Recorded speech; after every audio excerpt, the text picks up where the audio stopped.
Glossário Coletivo, Sinais de Museus Brasileiros. Organização Grupo Museus e Centros de Ciências Acessíveis, MCCAC. Com Jéssica Norberto Rocha, com Marcele Pita, Gabriela Heck, Letícia Marinho e Lucas Escamilha. Olá a todos e todas, a gente está aqui hoje de novo na FLIR, que é a Feira Literária de Resende, dessa vez virtual. E hoje a gente vai falar para vocês um pouco sobre o nosso glossário coletivo de sinais de museus brasileiros. Meu nome é Jéssica Norberto Rocha, eu sou uma mulher de pele branca, cabelos lisos, castanhos, abaixo da altura do ombro. Hoje eu estou usando um óculos de armação marrom, um casaco cinza e atrás de mim tem uma parede verde com uma barra branca na parte inferior. Nosso glossário é um produto muito especial do nosso grupo Museus e Centros de Ciências Acessíveis, que é um grupo de estudo e pesquisa que busca incentivar que os museus sejam cada vez mais acessíveis para as pessoas com deficiência. Mas a gente sabe que as pessoas com deficiência são os usuários alvo dessas ações, estratégias de acessibilidade, mas que a acessibilidade sempre beneficia a todos os usuários, todos os visitantes. Então, essa nossa ação de lançar o Glossário de Sinais Brasileiros foi realizada este ano, em setembro, e é um prazer para a gente estar aqui falando um pouquinho sobre o processo de produção, que envolveu várias mãos, né? Porque é um glossário coletivo, e várias pessoas do Brasil inteiro. Então, hoje a gente está aqui com alguns membros do nosso grupo que participaram desse processo de produção para contar para vocês um pouco sobre como que foi o antes, o durante e quais são as perspectivas para o futuro. Vou passar, então, a palavra para Marcele Pita, para contar um pouquinho sobre a contextualização. Por que, então, que a gente resolveu fazer um glossário de sinais de museus brasileiros? E antes que eu me esqueça, de novo, meu nome é Jéssica e meu sinal é esse aqui. Olá a todos, todas, todes. Meu nome é Marcele Pita. Meu sinal, em primeiro lugar, né, é um Mzinho, no cacho. Eu sou uma mulher de pele parda, cabelos castanhos escuros, sobrancelhas e olhos escuros. Hoje eu tô de cabelo preso. Estou usando um headphone, né, um fone de ouvido na cabeça, um batom vermelho e uma blusa azul. Eu vou contar um pouquinho para vocês, né, do porquê a gente começou esse projeto. Então, em primeiro lugar, nós temos 2,3 milhões de pessoas surdas no Brasil, né? Então, só para vocês terem a dimensão, né, de que não são poucas as pessoas com surdez ou com deficiência auditiva no nosso país. E dessas pessoas, cerca de 150 mil pessoas utilizam a língua brasileira de sinais para comunicação. Então, é um número bastante grande e que talvez não seja representativo também da totalidade de pessoas que se utilizam dessa língua para se comunicar, já que a comunidade surda, né, esse grupo de pessoas, ele compreende também pessoas ouvintes que se utilizam da língua de sinais. E a gente tem a língua brasileira de sinais reconhecida por lei como uma língua oficial de comunicação.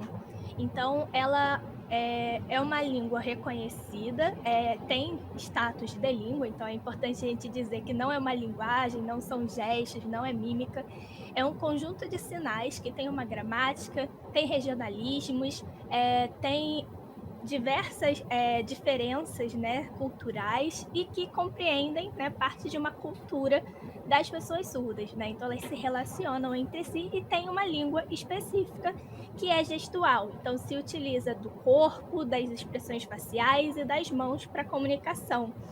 E aí é importante dizer que essa língua ela é resultado de muita luta política das pessoas surdas para reconhecimento desse direito de se comunicar, né, através da língua de sinais. Só que essa língua de sinais ela ainda é pouco desenvolvida no sentido de sinais específicos. Então, sinais específicos de diferentes áreas. Por quê? Pelo contexto histórico de exclusão das pessoas com deficiência, das pessoas surdas da nossa sociedade, a gente ainda tem poucas pessoas surdas que atingem o ensino superior, o ensino técnico, então que atuem em espaços, né, específicos para desenvolver esses sinais. Isso porque os sinais, né, eles são criados pelas pessoas surdas através de entender esses conceitos. Então, entender conceitos, palavras, o que elas significam nos diferentes contextos da nossa sociedade. E aí a gente está falando aqui de diferentes instituições sociais, então no trabalho, na saúde, no lazer e na cultura, né? Então, quando a gente fala dos museus de ciências, traz toda a questão da ciência como uma dificuldade ou um conceito bastante amplo que traz diversos conhecimentos dentro dela e que são chave para as exposições nos museus. E aí você traz uma série de sinais científicos que não existem, então traz bastante dificuldade para a comunicação. As pessoas surdas, muitas vezes, não têm um sinal para se referir a dinossauros ou a contextos da saúde, às células, ao corpo humano. Então, são muitas dificuldades, muitas barreiras que são encontradas nos diversos espaços, inclusive nos museus de ciências. E aí, a ideia de acessibilidade, né, ela traz um caminho para que a gente consiga incluir essas pessoas nesses espaços para o convívio, para a participação social. E aí, a ideia do nosso glossário traz um pouco dessa contextualização, né, no sentido dos museus, e a Gabi vai contar um pouquinho mais para vocês. Então, fico por aqui e espero que vocês tenham gostado um pouquinho de entender esse nosso contexto, né? Tchau, tchau. Obrigada, Marcele. Bom, então meu nome é Gabriela Heck, o meu sinal é esse aqui, é a letra G na minha bochecha. Eu sou uma mulher de pele branca, eu tenho cabelos loiros, lisos na altura do ombro, sobrancelhas um pouco mais escuras e finas, e eu tenho olhos azuis. Eu tô com uma camisa branca, de regata, e meu fundo é predominantemente branco, com uma mancha marrom do lado direito, ou esquerdo, depende de quem tá vendo. Eu vou falar um pouco, então, desse processo de construção do glossário, e eu vou aproveitar que a Marcele falou toda essa contextualização da comunidade surda no Brasil, e também a questão dos museus serem espaços que têm muitos recursos visuais. Que, assim, a maior parte da exposição que tu vê são recursos visuais interativos que estão lá para facilitar que as pessoas compreendam esse conteúdo, qualquer tipo de pessoa. Só que para as pessoas surdas, em específico, que tem assim a questão visual mais importante para a comunicação, os museus se tornam esses espaços de ampla divulgação científica e também de acessibilidade para essa comunidade. E como a Marcele falou, a gente percebe que faltam sinais para se referir a alguns conceitos, algumas explicações dentro dos museus. E então eu vou mostrar para vocês o Guia de Museus e Centros de Ciências Acessíveis da América Latina e do Caribe, que é um guia que foi realizado pelo nosso grupo e que apresenta alguns museus que têm, por exemplo, recursos de acessibilidade para pessoas surdas. Então, eu vou mostrar aqui o primeiro deles, é o Museu do Amanhã. Então, ele é um museu que tem uma parte de acessibilidade auditiva, vocês podem ver aqui na tela. E, por exemplo, eles vão oferecer materiais audiovisuais que possuem tradução para Libras. Eles vão oferecer materiais com legenda em português, que também é importante para essa acessibilidade à pessoa surda, que tem o português como segunda língua, geralmente. Então, a legenda em português ela também se torna acessível para essa pessoa. Eles também têm videoguias que podem ser retirados, então a pessoa pode ter acesso a um videoguia que está geralmente em língua de sinais na recepção desse museu e pode fazer uma meditação autônoma. Eles também têm a disponibilidade de um educador surdo e educador fluente em Libras. Então, a pessoa pode querer conversar com um educador surdo, que saiba a língua de sinais ou com um educador surdo propriamente, para fazer essa meditação guiada e auxiliar durante esse percurso. E também eles dizem que os educadores que fazem parte do museu também têm uma formação básica em Libras. Então, assim, para tornar mais acessível. E eu vou mostrar mais um museu para vocês que tem no nosso guia, que é o Espaço do Conhecimento da UFMG, que também tem uma seção de acessibilidade auditiva e vai apresentar, por exemplo, uma seção acessível chamada Astronomia Indígena em Libras, que vai ter conteúdos de divulgação acessíveis em Libras no site e no Facebook também. E, além disso, eles têm intérprete de Libras também, e eles têm um aplicativo que tem a tradução ou a mediação em Libras, que representa a exposição de longa duração Demasiado Humano. Então, tu também chega na recepção desse museu, tu recebe um aparelho e tu vai ter uma mediação em língua de sinais ali. Então, esses são alguns dos exemplos de acessibilidade que existem em museus.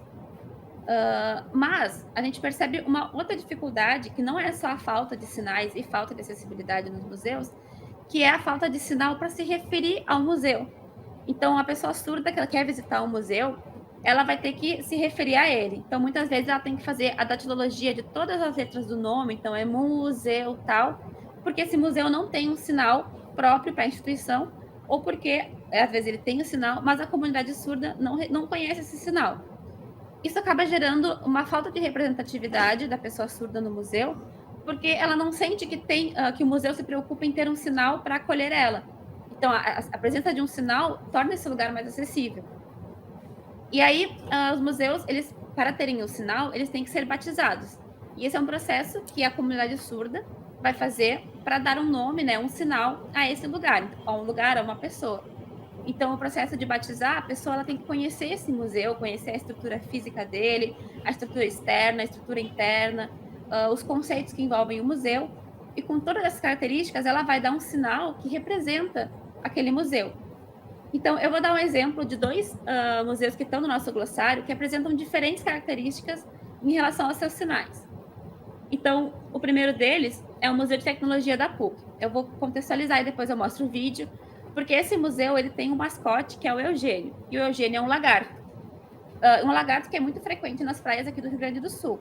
Então, por esse ser o mascote do museu, o sinal do museu acaba refletindo essa característica do museu, que é o mascote. Então, vocês vão ver que é uma configuração de mão que lembra a patinha de um lagarto, fazendo esse movimento. Então, eu vou mostrar para vocês esse sinal aqui no nosso glossário.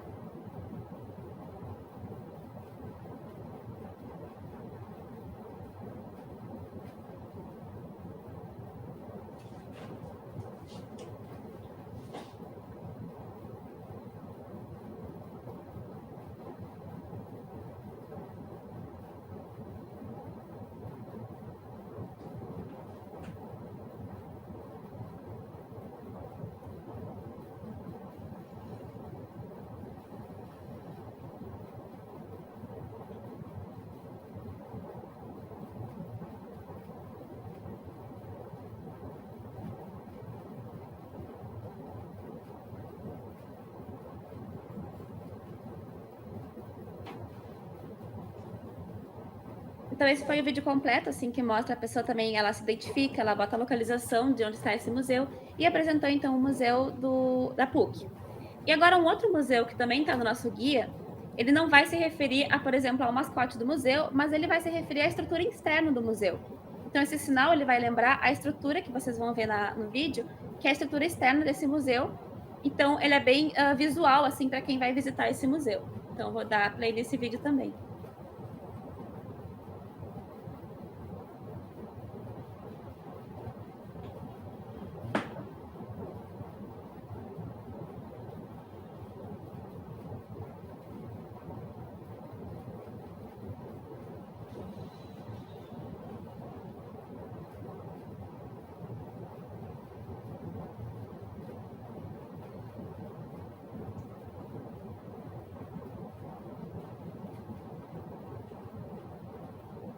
Então, para demonstrar que, no caso do Museu da Manhã, ele lembra a estrutura externa, que ela é bem característica, né?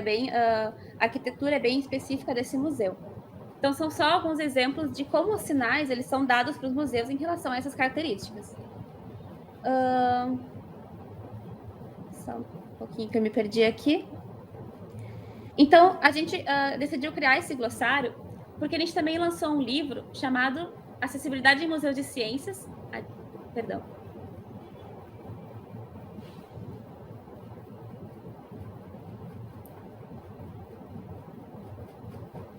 Eu vou abrir aqui o site do nosso grupo.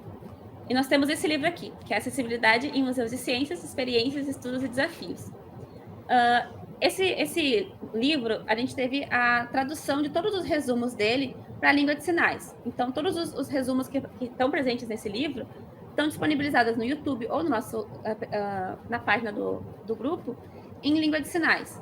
Só que quando a gente foi fazendo esse processo de tradução, o intérprete ele percebia que ele não conhecia o sinal de todos os museus. E como esse livro ele tem muitos museus de ciências sendo citados nele, a gente sentia essa dificuldade, como é que a gente se refere a tal museu, sem precisar entrar em contato com a pessoa que escreveu o capítulo ou algo assim. Então, a gente teve a ideia, a partir dessa dificuldade que a gente enfrentou nesse livro, de criar, então, o glossário coletivo de sinais de museus brasileiros. Então, esse glossário, ele foi uma iniciativa que a gente convidou diversas instituições museais do Brasil. Na verdade, a gente entrou em contato especificamente com 137 museus por e-mail ou por mensagem nas redes sociais, e eles podiam responder espontaneamente se queriam participar e nos enviar um vídeo fazendo, então, o sinal da instituição, o seu sinal se apresentando e dizendo qual a localização desse museu. Então, a gente conseguiu contatar esses 137 museus, mas existem muitos mais museus no Brasil, e a gente obteve o retorno de 41 museus. E é interessante que alguns museus enviaram mais de um vídeo com as pessoas fazendo sinais.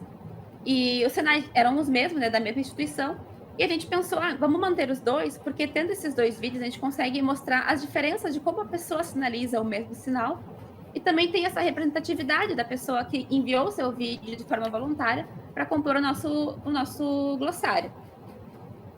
E é interessante também que, das regiões brasileiras, a região sudeste é a que mais teve peso no envio de sinais, e também acaba sendo a região que mais tem museus no Brasil. Então, isso reflete um pouco uma questão da desigualdade em relação à localização dos museus no Brasil, mas também a representatividade dessa região no nosso glossário. E a gente tem também algumas participações em eventos que o grupo de Museus e Centros de Ciências Acessíveis participou e que falam um pouco dessa experiência com o museu. Então, a gente participou da 18ª Semana Nacional de Ciência e Tecnologia da Fiocruz, e vocês podem encontrar esse link aqui no site, e vai ter assim, uma oficina que a gente conta esses recursos de acessibilidade para divulgação científica e também criando sinais científicos em Libras, um passo para acessibilidade em museus e ciências, que aqui vai contar essa história, como é que foi a construção do glossário. A gente também participou dessa conferência anual da Associação de Centros de Ciências e Tecnologia, que é uma apresentação em inglês, mas que a gente também pôde contar e divulgar, assim, mundo afora, um pouco da construção desse glossário. E é importante ressaltar que esse glossário ele foi construído de maneira coletiva e aberta, e ele continua recebendo contribuições. Então, se você quer participar, você pode entrar em contato com a gente pelo nosso site ou pelas redes sociais e enviar o seu vídeo do seu museu. E agora eu vou passar a palavra para a Letícia, que ela vai contar um pouco das dificuldades que a gente enfrentou para criar esse glossário. Obrigada, Gabi. Olá, pessoal. Eu sou a Letícia, eu sou uma mulher branca, tenho cabelos castanhos lisos na altura do ombro, minhas sobrancelhas e olhos também são castanhos, eu uso um óculos arredondado de armação preta, estou com uma blusa roxa e ao fundo eu tenho uma cama, estou no meu quarto. Então, pessoal, agora que a Marcele contextualizou, né, assim, um pouco das partes da motivação que a gente teve para começar a construir esse glossário, e a Gabi contou do processo, né, de recebimento dos vídeos e de publicação, a gente também, assim, na hora de publicar os vídeos, na hora de lançar esse glossário, a gente enfrentou algumas dificuldades em relação a acessibilizar esse conteúdo.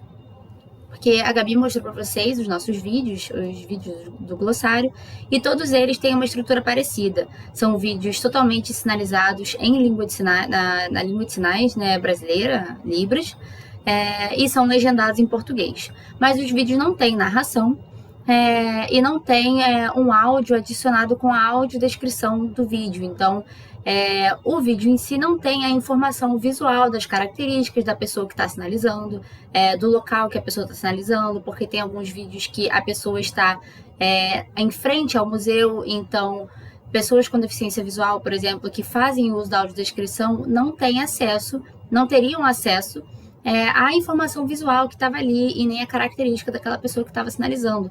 Então a gente começou a investigar, a discutir e a estudar formas de que a gente poderia acessibilizar esse conteúdo para mais públicos, porque apesar de que ele está acessível para pessoas que falam língua de sinais, os vídeos não estão acessíveis de outras maneiras. Então a gente começou a investigar um pouquinho o que a gente poderia fazer para que esses vídeos fossem o mais acessíveis possível.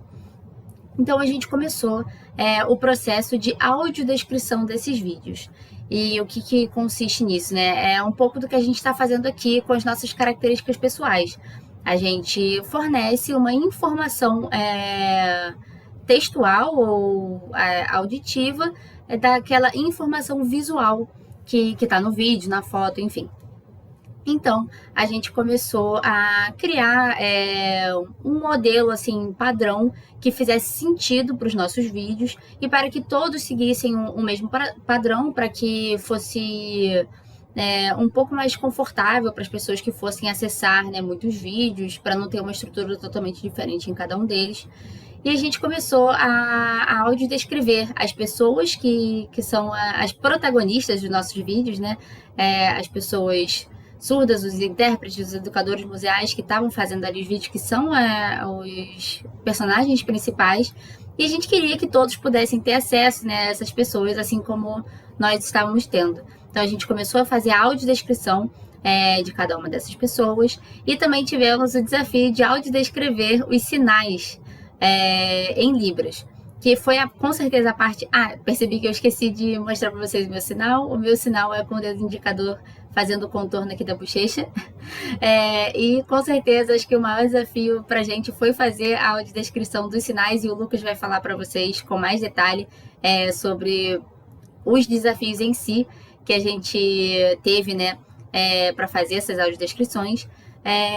E além da audiodescrição, a gente também forneceu a transcrição da fala da pessoa. Então, a gente tem o vídeo legendado, e apesar de que alguns leitores de tela conseguem acessar essa legenda, né, e fazer a leitura para a pessoa que está usando o leitor de tela, a gente preferiu fornecer também a transcrição do vídeo, caso fosse mais fácil para a pessoa acessar pela descrição do vídeo no YouTube. Então, agora o Lucas vai falar um pouquinho dessas dificuldades que a gente passou assim, para fazer cada audiodescrição, audiodescrever os sinais. E, bem, é isso. Bom, olá, meu nome é Lucas, esse é o meu sinal, a letra L na minha testa. Eu sou um homem branco, tenho os cabelos castanho claros, lisos e curtos, olhos verdes, uso óculos de grau com armação arredondada na cor preta.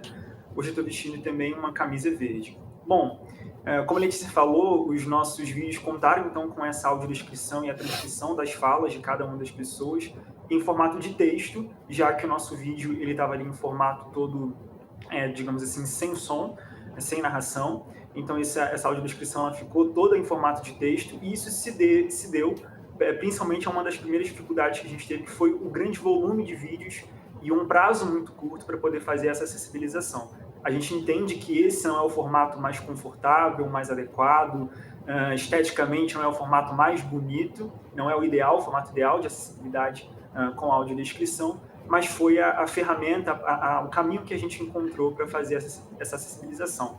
Então, o processo que a gente teve de descrição, como a Letícia falou, foi iniciando pelas primeiras características que aquele vídeo apresentava, que todos os vídeos apresentavam. Primeiro com a capa do nosso glossário, né, a estrutura básica, né, com a capa, com o nome do museu a qual aquele vídeo se referia. Posteriormente com a pessoa e o local onde ela se encontrava fazendo a sinalização. Então a gente começou fazendo esse esboço de roteiro, como a Letícia falou, com um certo padrão, um certo modelo que se repetia em todos os vídeos. E é um processo extenso, porque a gente precisa passar, como todo o processo de audiodescrição, por uma roteirização, por vários processos de revisão daquele texto que está sendo escrito, revisão da audiodescrição em si. E a gente também contou com esse auxílio das meninas, da Gabi e da Marcele, para poder também elaborar um pouco melhor, com um pouco mais de precisão, a audiodescrição desses sinais. Porque quando a gente faz um processo de audiodescrição, é preciso também que haja um processo de pesquisa, para que aquela audiodescrição, ao mesmo tempo que ela descreva visualmente o que a gente tem, a informação que a gente tem visualmente, ela precisa ser o mais objetiva possível, sucinta e correta, coerente com aquela informação com que ela se propõe a traduzir, digamos assim. Então, as meninas que tinham esse conhecimento da linguagem, dos sinais, enfim, da língua, da Libras, elas puderam auxiliar para que essa descrição desses sinais ficasse o mais próxima possível de todas as técnicas, de todas as peculiaridades, digamos assim, particularidades da língua. Então, a gente passou por esse processo de revisão com as meninas e também a gente passou por um processo de consultoria em audiodescrição com uma consultora especializada, que foi a Dolores Afonso, que também foi fundamental para a gente entender se essa descrição ainda que fosse uma descrição em texto, se ela estava realmente ficando entendível, digamos assim. Se, por mais que nosso objetivo não fosse de ensinar Libras para as pessoas que fossem ser usuários desse recurso, mas minimamente esses sinais deveriam estar entendíveis. Então, todos os detalhes das configurações de mão, aonde a mão era colocada, qual é o sinal X, o sinal Y, era muito importante para a gente que ficasse entendível, né? Que essa descrição realmente fosse entendível para uma pessoa, principalmente com deficiência visual, que é o público-alvo da audiodescrição. A gente teve algumas outras dificuldades, alguma falta de informações pessoais das pessoas que estavam ali fazendo a sinalização naqueles vídeos. Então, às vezes uma falta de uma informação do nome completo da pessoa, para poder estar passando também para as pessoas. Ou então, questões físicas, a maneira como essas pessoas se identificam, seja com questões relacionadas a gênero, ou as questões raciais, também foram questões como a gente não tinha acesso a todas essas pessoas, a gente ficou ali com algumas dúvidas na hora de fazer essa descrição, mas aí a gente utilizou as técnicas que já são mais costumeiras, digamos assim, na audiodescrição. E como eu já tinha falado, né, sintetizar essas informações para que essa experiência não fosse uma experiência muito maçante. Já que a gente não estava contando com uma narração, a pessoa que teria acesso a essa descrição através de uma voz sintética do leitor de telas, a gente entende que ela poderia e deveria ter uma experiência o mais simplificada e agradável possível. Então esse foi um dos nossos desafios. Tornar esse objeto, esses vídeos acessíveis, com uma descrição que fosse objetiva e que, por mais que nós não tivéssemos a intenção de ensinar Libras, que nós permitíssemos que essa pessoa também tivesse o acesso a esse material, já que é um material que está público, disponível na internet e que, deveria ser acessível, deve ser acessível para o máximo de pessoas possível. Então, finalizando a publicação desse glossário, né, a gente tem como objetivo, com essa publicação, estimular o público surdo para que ele possa participar de atividades em espaços museais, trazendo, então, vários benefícios, não só para o ensino de ciências, para a divulgação científica, mas também para a acessibilidade, para a inclusão dessas pessoas para esse público que é historicamente excluído dos museus. E com essa proposta a gente pretende, então, ampliar essa divulgação dos museus e dos centros de ciência nesse contexto da comunidade surda, fazendo com que eles possam participar cada vez mais de maneira ativa desses espaços que são públicos e devem ser democráticos e de livre acesso a todas as pessoas. Que ótimo, Lucas. Muito obrigada. Muito obrigada, Gabi, Marcele, Lucas e Letícia. É sempre um orgulho ver vocês falando, a gente falando sobre todos esses processos que a gente enfrentou para fazer uma publicação coletiva num formato não tradicional, porque estamos numa feira do livro, né? O glossário também é um livro, mas a gente não tem aquela parte concreta, né, de segurar e folhear o livro, né? Nosso livro está todo digital, multiformato, então temos em texto, em imagem, em vídeo, e então é sempre um desafio a gente conciliar todas essas ferramentas e essas possibilidades e torná-las acessíveis, né, que é o nosso desafio maior, né? É um desafio, mas também é a nossa missão, o nosso objetivo maior, que esse material chegue ao maior número de pessoas, né? Então, para finalizar, quero convidar todos vocês a conhecerem o nosso glossário. Ele está disponível na nossa página, no nosso website do nosso grupo, que é grupomccac.org. Então, é M de museu, ccac.org. Então, grupomccac.org, e lá vocês encontram todas as nossas publicações, não apenas do glossário, mas também de outros materiais que a gente vem produzindo, conferências, congressos que a gente tem participado. Então, quem também deseja se aprofundar um pouco mais na área, conhecer, se envolver com essa área de acessibilidade de museus, ainda é um universo muito grande a ser explorado, então são todos muito bem-vindos. Então, nosso glossário está disponível no nosso website, mas também você pode encontrar as publicações do glossário nas nossas redes sociais, que é o Facebook e Instagram, @Grupo MCCAC. E para fechar, dizer que todos esses materiais são de acesso gratuito, porque tem uma colaboração muito forte de pessoas, né? Então, trabalhamos sempre em coletividade, em parcerias, né? Então, além das pessoas que estão aqui, existem muitas outras pessoas que participaram desse processo e de outros processos para construir, desde um canal, um website, uma página no YouTube, acessível, até pessoas que mandaram seus vídeos, mandaram seus textos e aquelas também que nos inspiraram a fazer tudo isso. Então, além de agradecer e ter uma gratidão enorme a todas essas pessoas que vêm ao longo de anos colaborando com a gente gostaria que cada vez mais pessoas estivessem envolvidas com o nosso grupo. Então, só para fechar, muitos